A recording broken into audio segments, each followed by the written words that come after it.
But we don't think European people is normal to such kind of fashion, so we don't mind. But, I guess so. Why did you adjust to the Japanese style? Well, basically, I at that time, I from the very beginning when I came to Japan, I had Japanese friends, and I don't know, they were strict to me. They scolded me a lot.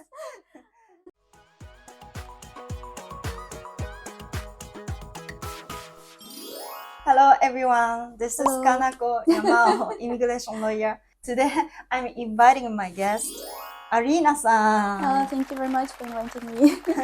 Nice to meet you again. Yeah, nice to meet you after a long time. Yeah, how have you been? I've been great actually. Yeah, Yamao-san invited me today because I just received my Japanese citizenship just recently. You got Japanese citizenship in December, right? Yes, December 20, so it was right before the New Year. And it was a little bit funny because I was need to perform some procedure really soon, like within 1 week or 2 weeks. And it was New Year holidays, and we had plans to go out of the city. Oh, And also, all the offices were closed for New Year holidays. yeah. And I was like, what should I do with this? And also the post came a little bit late, so I received my documents at 28, I think. Yeah, and like 28. at 28, yeah, like December 28th. So it was right before the New Year Oh, holidays. really? Everything was already closed. So, have you got a Japanese passport? Not yet. I just applied for it, and I'm going to receive it next week. Oh, okay, okay, great. So today I wanna ask about naturalization. Let's get started. This is my first question. Yes. Why did you come to Japan? Oh, this is actually a long question. I will try to answer a little bit more. How long have you been in Japan? Yeah, I've been in Japan for close to 7 years now. Yeah, close to 7 years. In May, it will be 7 years. I'm a researcher. I'm researching in molecular biology field. I had my PhD in Russia, and at that time I was considering to get position somewhere abroad. I was interested in getting position abroad, and I always had deep interested in Japan. I've been a big fan of anime, and I started a little bit study Japanese by that time. So obviously Japan would be a really great option for me, but it took some time to find the position, and finally I could find really great group in Osaka that really fit my research interests. And they also had the international team, international members. It means that inside the groups they were using English, and I didn't need to worry much about the language barrier. So I just used a chance to come to Japan and that's a good timing. Yeah, investigate the Japanese culture much deeper and get this experience. So I'm really happy that I got that opportunity, and I want to thank my first supervisor, Mizuguchi-san. Thank you very much. Mizuguchi-san. Could you speak in Japanese before coming to Japan? I wouldn't say I could speak Japanese. I would kind of like I was just started learning Japanese, so I had really basic knowledge. I could maybe distinguish katakana. I didn't know much kanji. I maybe speak really basic level, like basic level, maybe like closer to the very like tourist level. But when I came to Japan, I thought, well, I have some basic Japanese, right? What can go wrong? Well, what went wrong is that people in Japan in the service area, even like in any shops, even in the convenience stores, they speak Keigo. And Keigo, I think it's a different level. Yes. It's a different level. Yes. Not casual. Exactly. And I was, of course, as a beginner, I only knew like some really casual phrases. And when people like, even in convenience, when I buy some stuff, people talk to me Keigo. I was like so lost. I was like, what's going on? What should I do? So I felt actually, I felt really strong language barrier at the beginning. I see. Time. So you said you watched Japanese anime. A lot. So what kind of anime did you watch? I watched Ghibli a lot. Maybe everything that came out at the time from Ghibli, and also some like more like traditional anime like Evangelion or something. Evangelion, do you know? Yeah. I mean, it's very classic. I know, of course. It's like that. Could you watch such kind of anime in Russia? Yeah, absolutely. In Russia, anime culture is like crazy popular. I don't know if you're aware, but in Russia there are so many anime fans. There's like huge anime clubs, and they making animecon yearly and costume cosplay and stuff. And I actually have one friend who is like really into otaku culture, right? She never miss animecon and stuff, and living in Russia. She actually doesn't speak any Japanese. I see. What surprised you when you come here first?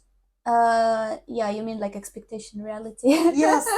Yeah, to be honest, I had a big gap between expectation and reality. As I explained before, like language barrier was particular challenge for me. But apart from that, you know, like abroad, people have image about Japan like it's living in 22nd century. It's robots everywhere.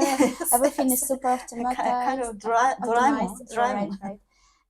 And I guess I had this expectation that everything is digitalized, that everything in a computer and like and stuff.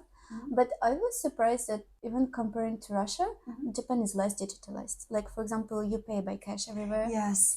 Or like when you come to some, I don't know, city offices and stuff, you need to fill paper and stuff. I mean, like I don't know, in Russia, many things you can do by internet, apply documents and things.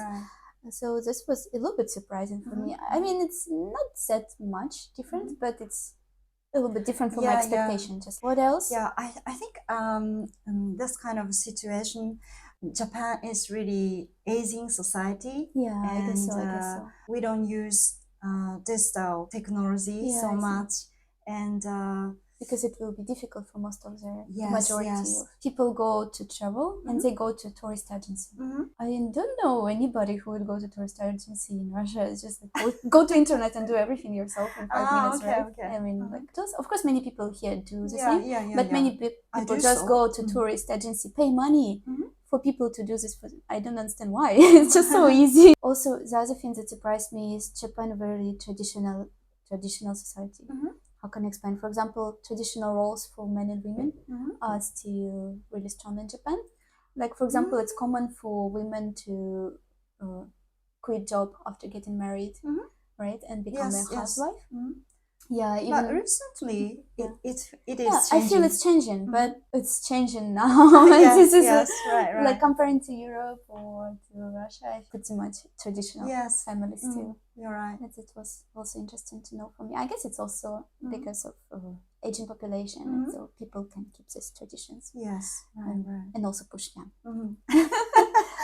That's one thing I noticed. I remember when I first arrived to Japan, I came to Osaka, right? So I arrived to Kansai, Koko, and in airport, I seen a woman wearing kimono. I don't know, one of the passengers, you know, just like she was riding a train with me, one of the passengers in an airport. So I just arrived, literally just landed in Japan, and I already see some woman in kimono. So for me, it was a little bit shocking.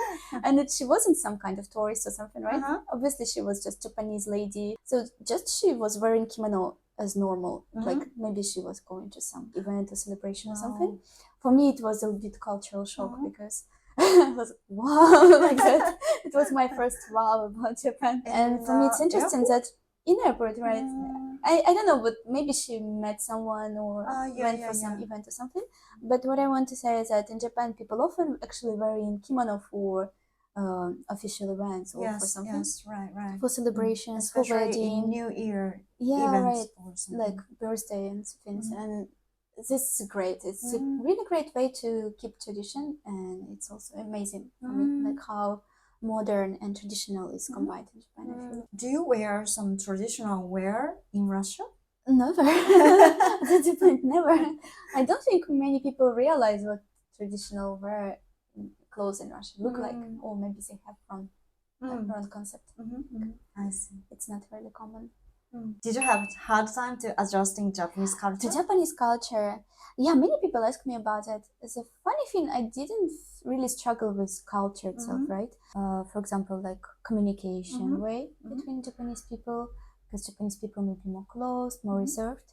Oh, really? I didn't feel like that at all. Like for me, it was maybe because my personality fits this style of communication.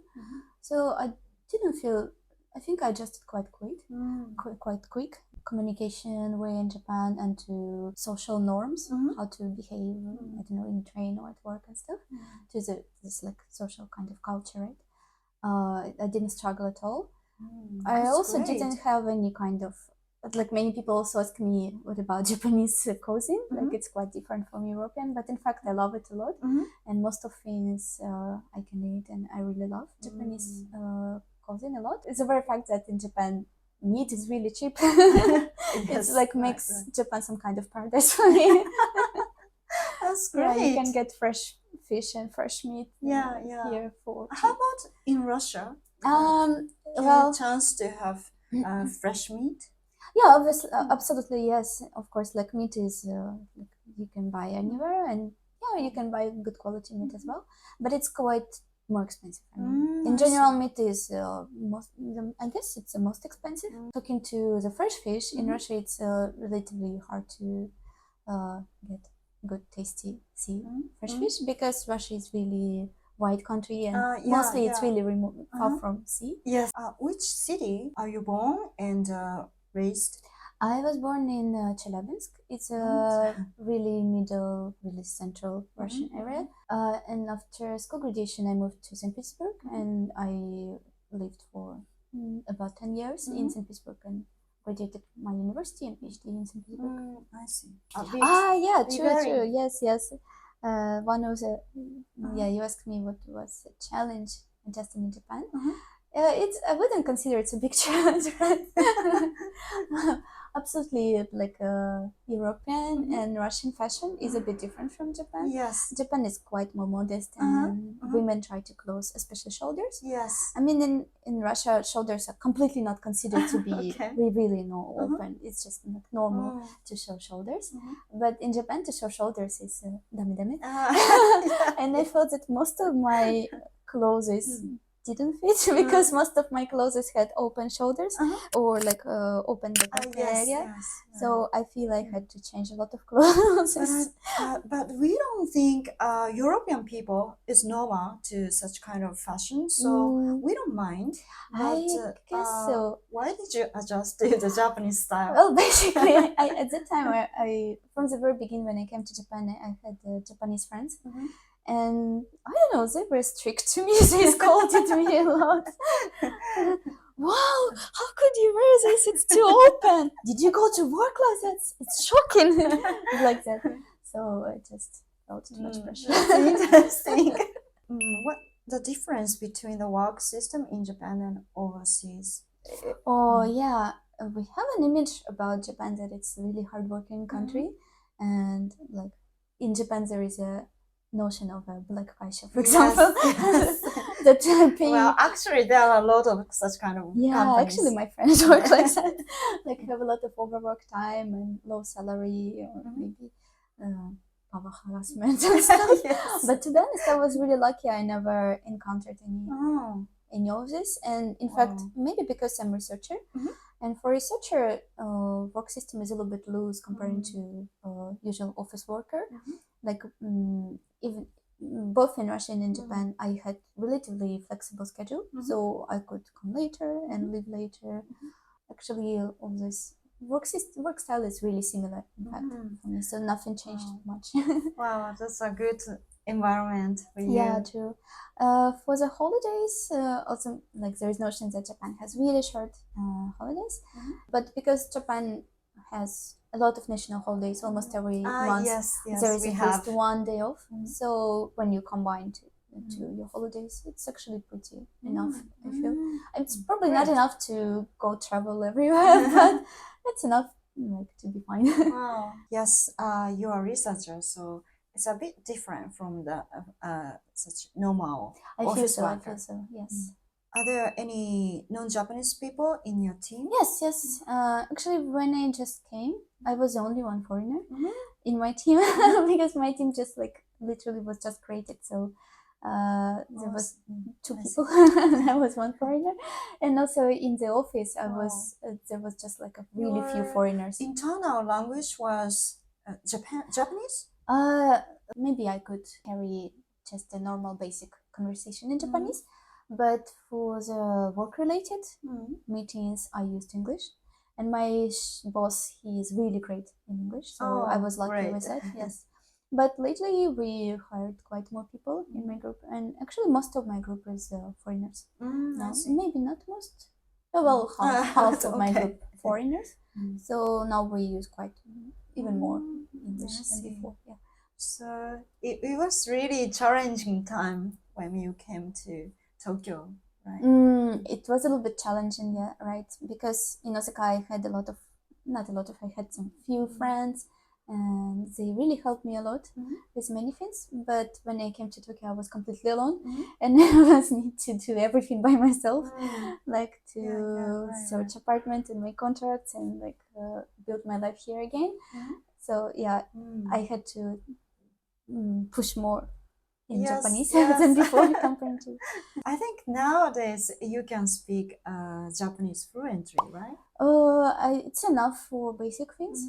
The main question is, why did you decide to naturalize? Actually, after 5 or 6 years, right, I realized that maybe it makes sense for me to consider to stay in Japan for life, because I got stable jobs that I love a lot, and also I met a man of my life. So I just got married, and I decided I need to maybe start a family, and I need to decide. This decision came naturally after discussion with my husband. We decided that maybe it makes sense for me to get Japanese citizenship. What was the advantages for requesting immigration lawyer to get a Japanese citizenship? Well, for me it was absolutely necessary, to be honest, because naturally I'm really bad with the paperwork, and citizenship application is complicated. There's a lot of documents, and also obviously there's a lot of documents in Japanese you need to prepare, and just the whole process is really I would say stressful. Obviously, absolutely. I feel you need support of someone who knowledgeable, and I got a lot of help from Yama-san side for procedure and also for preparation documents. And even I feel just like a psychological support is also really important when you just like can ask if something's getting slow, or I don't know, you feel that something is not processing right. You can always ask or get some support. I feel it's really important, honestly. So yeah, for me it was very, very, very helpful. Thank you for choosing me. Thank you very much for helping me a lot. Were you nervous when you having interview? I was nervous. I was nervous. Actually, when I'm nervous, I speak really fast and I speak a lot. Oh, really? And, yeah. In Japanese? Yeah, in Japan, even in Japanese. In Japanese. Yeah, because interview in Japanese. When I'm nervous, I feel I start talking a lot and also make a lot of maybe inappropriate jokes. Actually, interview was not so bad, and also because by that time I already officially got married, so I had to come to interview with my husband. Yes. And even though interview was one by one, we've been separated, but I felt some kind of support from because I came not alone, I came with someone. So it was a little bit psychologically easy for me. I see. Yes. But I was a little bit upset when I get suggested to make a Japanese test, because before I read that people who are relatively fluent in Japanese, and especially if you took some test before, they may be exempt from the test. But my interviewer, we actually had really smooth conversation, I felt. So everything, I thought everything's fine. But at the end, he's like, じゃあテストしましょうか. And I was like, 落ちたかな? Yeah, but you passed I passed. examination. But also because for test, I was kind of, I hoped that I wouldn't get test, to be honest, so I didn't prepare too much. And at the end of the test, so you need to write little compose bunsho, and I'm so bad at composing things. I even bad at composing emails, and I was need to compose. And also I realized I need to write kanji as much as I can to show that I can write my kanji. So I was thinking, how can I make test? So how can I make this bunsho so not to make any mistakes, and also write as much kanji as I can. So at the end of the day, the position was really stupid. It was really childish. But I think in the examination there are not so many kanji, right? Just hiragana. Yes, it's quite simple, but it's a composition, right? So you write yourself, and I thought it would make good impression if I write some kanji. But at the end of at the same time, I was worried that if I make mistake, I will fail the test. So I tried to write as simple as possible, and it ended up with being really childish. So when my interviewer read my composition, he was seriously laughing. But it's okay to write correct Japanese composition. It was correct, but it was really childish, seriously. he was laughing, and I was worried that maybe I failed. It was okay. Yeah, but you passed. Yes. Yes. Surprisingly. You got Japanese citizenship. What do you want to do in the future in Japan? I see. So, well, after getting citizenship, I feel I can start organizing my life here in Japan more basically, so I can start thinking about saving money and building family here and things like that. At the same time, I always wanted to bring my mom to Japan a little bit, not to bring for travel around the country a little bit. So I hope it will be possible for her. She came to Japan once, and we traveled over there a little bit, so I hope she could come again in the future to visit me. After getting Japanese passport, do you want to go somewhere overseas? Like a travel? Yes. I don't have particular But plans. sometimes you go. I go on sometimes. Business trip. Yeah, right. I go sometimes related to my work, to the scientific conferences. But even before acquiring Japanese citizenship, it was not so difficult for me. Just need to apply for visa. Absolutely manageable. But with Japanese passport, it probably will be easier. But right now, I don't know, just like my head was so full with everything, so I don't plan to travel. I see. So that's all for today. Yes. So thank you for coming to my office again. Yeah, thank you very much for inviting me. Always happy to see you. Yeah, thank you. See you later. Bye. See you. Bye bye.